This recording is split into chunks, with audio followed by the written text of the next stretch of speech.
Janice flew out of the coupe in a bluster of pages and fabric. Her dress tore as it stuck in the closing car door, and the unbound paperwork under her arm flitted about in the midnight wind.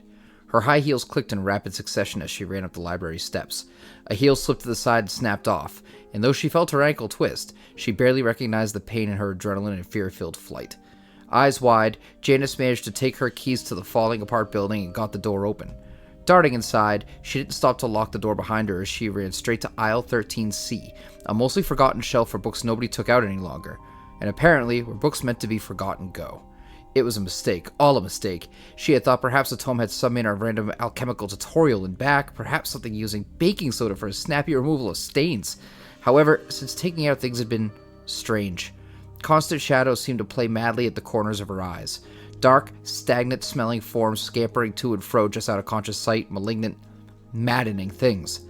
To make matters worse, she knew she was being followed. Headlights had often illuminated her house at odd hours, and she lived at a dead-end drive. People in hats and raincoats stalking her, almost as if they were her shadow itself. Enough was enough. She was putting the book back and she was blowing town tonight. Damn to it all. If they were so desperate to get this book back, they could have it. Her beau was based out of Providence and she'd be heading there for the foreseeable future immediately. Oh no, dear. We mustn't do that. A deep voice rang out of the shadows of the aisles and 3 people stepped forward. 2 male, 1 female. The woman was another librarian here, Sandra. She was in her late 50s and she wore a demure flowered print dress. One of the men she didn't recognize at all, but judging by the build, he had been one of the men following her around. The last man, however, she knew all too well. It was Henry, her fiancé. He wore a wry smile upon his face, and for a moment, Janice forgot herself and fell into his arms, sobbing with relief. "Oh, Henry, it's been awful. Sandra must have filled you in, and thank God for sending this man to watch out for me. I must have had it all twisted up." Henry, however, made no move to return her embrace. Instead, he took his arms upon her shoulders and moved her away from him a bit. It was only now she noticed that his normal, warm, caring smile was twisted with something else. Was it madness? "Oh, Janice, dear, you must be confused. See, he was here to make sure you held on to the book. You need to keep reading. He needs you, Janice. We all need you." Janice took a step backward and slipped on some of the pages she had dropped, pages carrying in by an all-too-strong breeze. She landed on her rear smartly, but she didn't feel it. Henry took a step forward, his smile reached wider. Too wide, the corners of his lips almost reaching his ears. His eyes had taken on a strange yellow hue, and he extended his arms. "We're to marry, Janice, and our child will carry with it eternity. Come now, darling, let's go home."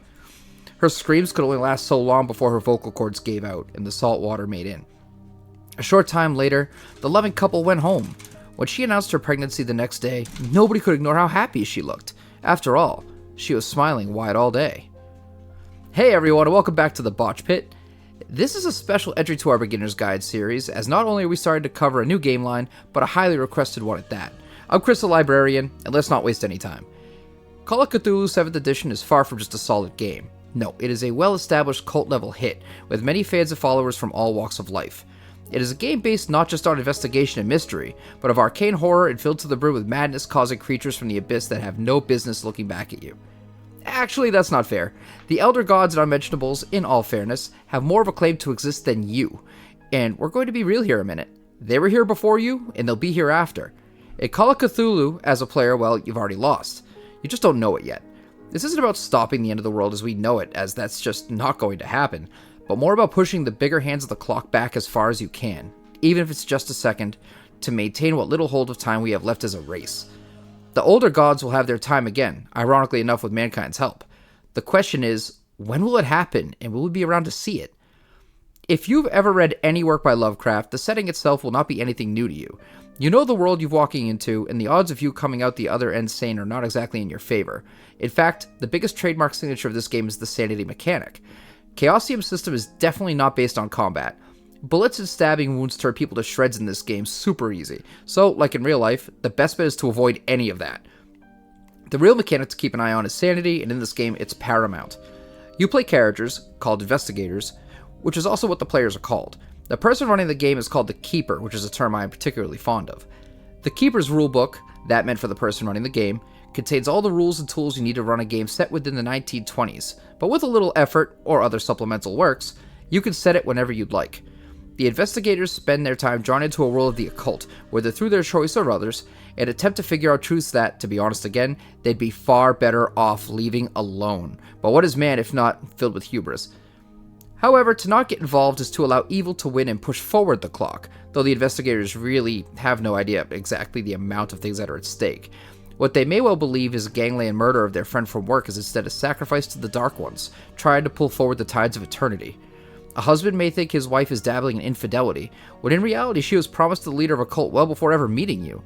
Perhaps dragging you in was the goal of the cult all along, and this was the only way to force you to commit. Perhaps it's not even you they want, but a baby from your bloodline. The options are near endless. With some basics as to what the game is out of the way, let's chart the history a little bit. Originally published in 1981, the original concept of the game was called Dark Worlds, but was changed to call it Cthulhu. The game was well received, but interest waned between editions until May of 2013, when a crowdfunding campaign showed the world exactly how much people wanted a new edition of this historic game, and they showed it passionately, with their wallets. Content was added along the way, and it was split into two major books we have now, as the Keeper's Rulebook and the Investigator's Rulebook. Sandy Peterson was one of the initial creators, and she stepped back in for the 7th edition for what would assume was quality control protection. Needless to say, as time goes on, this will be a game we'll be spending a fair amount of time really digging into, and I hope you'll come along with us as we throw ourselves once more into a game of horror and mystery. Thank you for listening, and if you found this helpful, please like, subscribe, and share. We really thank you for it. Obviously, this is a smaller guide, but this is just a summary of what the game is, not a break into as to the depths of where we're going to go with it, and I guarantee we're going to scour it pretty well. So, this is Crystal Librarian checking out. Have yourselves a good night wherever you are, above or below.